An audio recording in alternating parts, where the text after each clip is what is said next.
خانقاہ ربانیہ نقشبندیہ روحانی معلج پیر مفتی احسن محمود نقشبندی صاحب۔ اب یاد رکھیے، اب جو توبہ کی ہے، اس توبہ کی دو اقسام ہیں۔ توبہ کی بنیادی دو قسمیں ہیں، ایک ہے توبہ اجمالی، ایک ہے توبہ تفصیلی۔ یہ بات سمجھنے والی ہے۔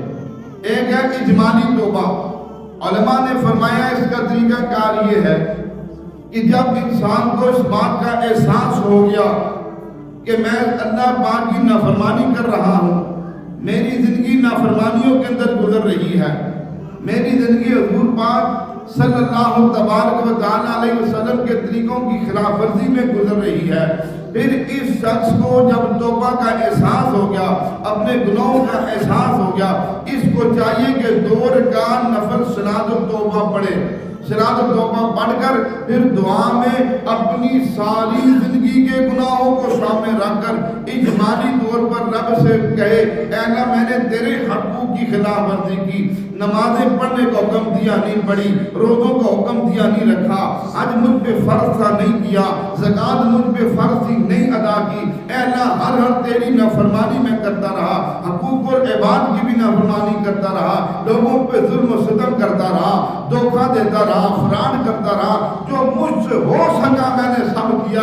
اے اللہ میں اجمالی طور پر اپنی زندگی کی جتنی خطائیں مجھ سے ہو چکی ہیں، جتنے گناہ ہو چکے ہیں، سب سے معافی مانگتا ہوں، اللہ تو مجھے معاف کر۔ یہ ہے توبہ اجمالی، کہ ساری زندگی کے گناہوں کو سامنے رکھ کر رب کے حضور معافی مانگنا، ایک ایک گناہ کو اللہ کے سامنے رکھنا، چاہے وہ حقوق اللہ سے تعلق رکھتا ہو، چاہے وہ حقوق العباد کے ساتھ تعلق رکھتا ہو، اس طرح معافی مانگنے کا نام ہے توبہ اجمالی۔ یہ توبہ کی پہلی قسم ہے۔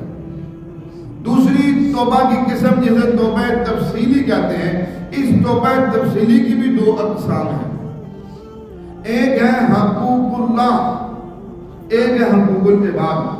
اللہ پاک کے اپنے بندوں کے اوپر جو حق عائد کیے ہیں وہ 2 طرح کے ہیں۔ ایک ہے حقوق اللہ، کہ اللہ نے ہمیں احکامات دیے کہ آپ نے جیسے ارکان اسلام میں سے نماز پڑھو، روزہ رکھو، زکوٰۃ دو، حج کرو، اور اسی طرح بے شمار اللہ نے ہمیں احکامات دیے۔ اب اسی طرح ایک ہے اللہ کے احکامات، یعنی اللہ کے حق جو میرے آپ کے ذمے ہیں، ایک ہے اللہ کے بندوں کے حقوق جو اللہ نے ہمارے بیوی کے حق، بچوں کے حق، والدین کے حقوق، پڑوسیوں کے حقوق، دوست احباب کے حقوق، متعلقین کے حقوق، ساتھ بیٹھنے والے کے حقوق، بے شمار حقوق ہیں جن کا تعلق حقوق العباد سے ہے۔ اب یہ 2 طرح کے ہمارے ذمہ حق لازم ہیں جن کو پورا کر کے یہاں سے اللہ کے حضور جانا ہے۔ اگر ہم نے ان حقوق کے اندر حق تلفی کر دی، یعنی اللہ کے حقوق کی حق تلفی کی، تب بھی پکڑ آئے گی، حقوق العباد کی حق تلفی کی تب بھی پکڑ آئے گی۔ دونوں حقوقوں میں سے جس حقوق کی حق تلفی کریں گے اللہ کی طرف سے پکڑ آئے گی۔ اب جو توبہ کی دوسری قسم توبہ تفصیلی، اس میں جو پہلی صورت ہے وہ حقوق اللہ کی ہے، اللہ کے حقوق۔ اب اللہ کے حقوق میں ایک چیز لے لیتے ہیں، نماز۔ اب نماز اللہ کا حق ہے، اللہ پاک نے ہر بندے بندی کے اوپر بالغ ہونے کے بعد اللہ پاک نے اس کو فرض قرار دیا۔ ایسا فرض ہے جو سفر میں، حضر میں، صحت میں، بیماری میں، خوشی میں، غمی میں، جوانی میں، بڑھاپے میں، زندگی کے کسی حال کے اندر ہوں، زندگی میں کسی بھی حال کے اندر ہوں، کسی بھی صورت کے اندر ہوں، کسی بھی جگہ ہو، یہ نماز معاف نہیں ہے۔